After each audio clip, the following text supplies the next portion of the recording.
Hi there, this is James Hightower. I want to talk to you a little bit about breakups. Chances are, if you are on this webpage, you've probably just gone through a really tough breakup.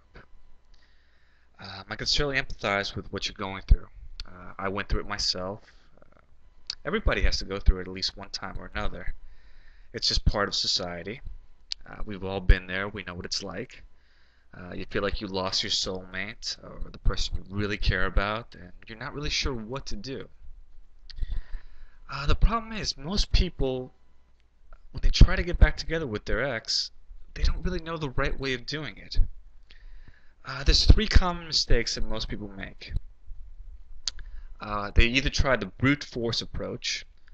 The brute force approach is something like calling your ex every 5 minutes, text messaging them constantly, emailing them, uh, going to their house and knocking on their door constantly.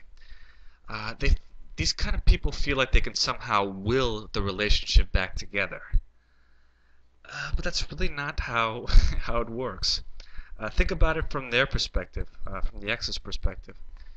If you broke up with somebody, do you would you really appreciate them bugging you every 5 minutes, calling you, text messaging you, emailing you, knocking on your door?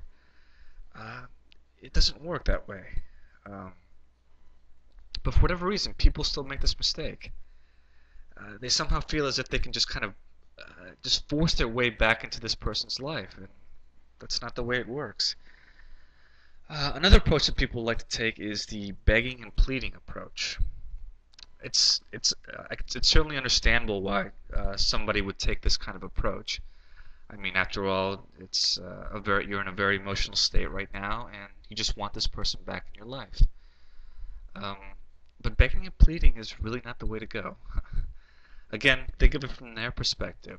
If you broke up with somebody and the person you broke up with is coming back to you begging and pleading to take them back, uh, chances are you wouldn't be attracted to them. Uh, if anything, you'll feel pity towards them.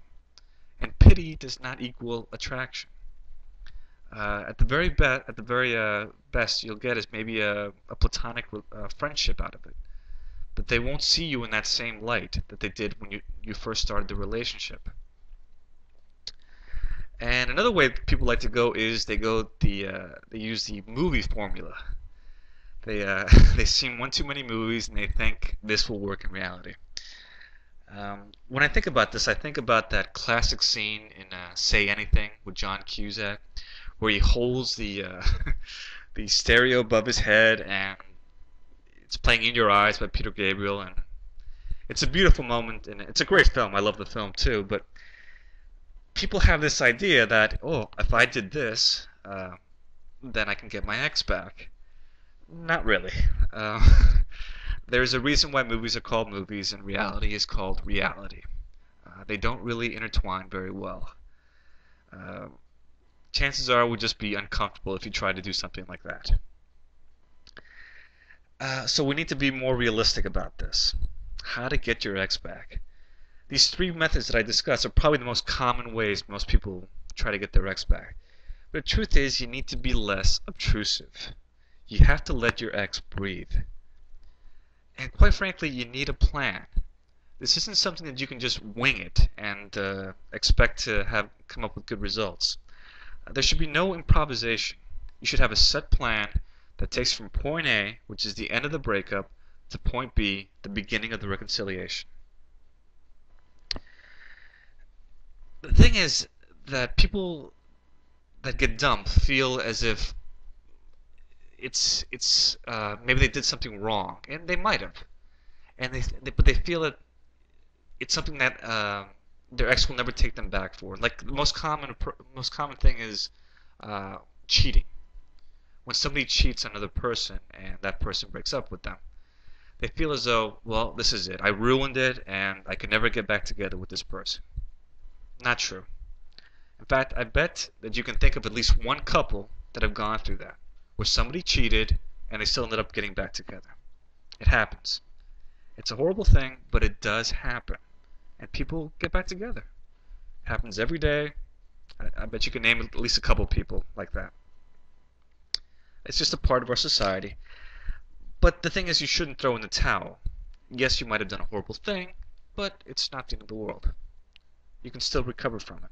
The truth is, there's almost no reason that you could have done that you can't get back together with somebody. I mean, within limits, obviously. But so even if the case was that you cheated on somebody, it doesn't really matter. So what I want you to do is just read over this web page and look at the information that's provided, and I look forward to hear from you. Please give me send me an email if you'd like. Thanks for coming. Bye.